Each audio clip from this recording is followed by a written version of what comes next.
falando sobre esse editorial do New York Times, publicado neste domingo. O jornal considera a possível eleição de Bolsonaro uma escolha triste do Brasil. E aí o texto diz o seguinte, abre aspas, é um dia triste para a democracia quando a desordem e a decepção levam eleitores à distração e abrem a porta para populistas ofensivos, rudes e agressivos. Fecha aspas. O New York Times cita declarações polêmicas do candidato, como a de que a deputada Maria do Rosário não merecia ser estuprada porque seria muito feia. Renata, queria te ouvir, qual é a leitura que você faz sobre o que o New York Times disse e sobre o que ele deixou de dizer?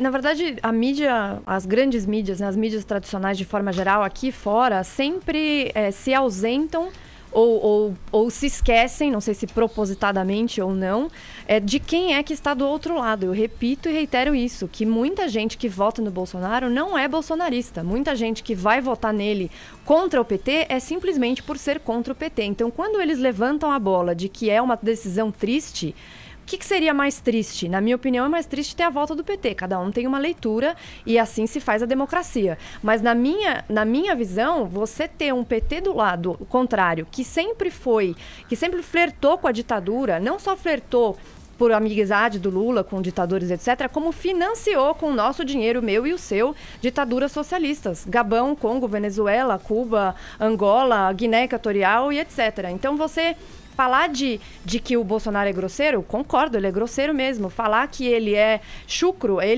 mas quem que é o Bolsonaro perto do que é o PT? Pode ser que eu esteja errada, pode ser que chegue lá na frente, ele faça tudo o contrário do que ele se propôs, do plano de governo, não tenho como garantir isso.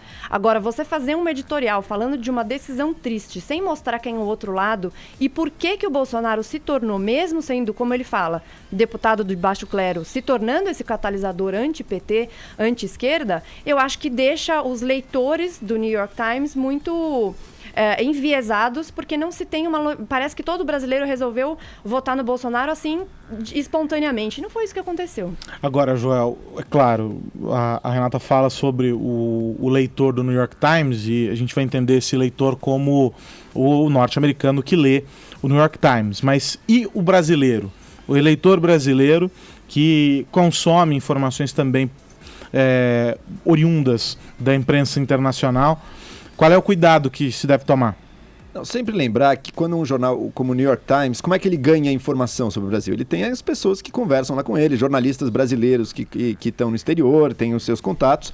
Em geral, tende a ter uma visão um pouco mais para a esquerda progressista do que outros pontos de vista representados lá fora. Agora é importante, porque não foi só o New York Times, né? The Economist também já escreveu sobre o Bolsonaro, muitos jornais já falaram.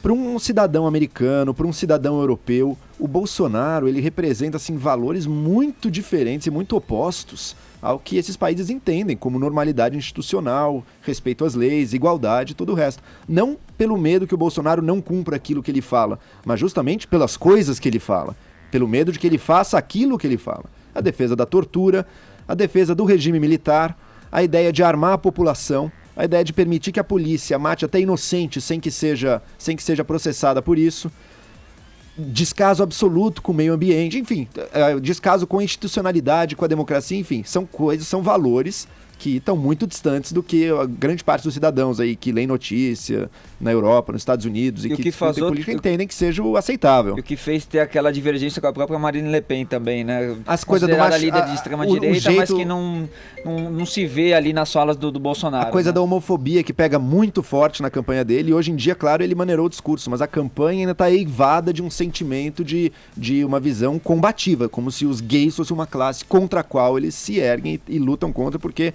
querem mudar as escolas, querem transformar os filhos. Então, para um cidadão europeu mesmo mais conservador, tudo isso parece uma coisa bastante distante daquilo que ele acredita.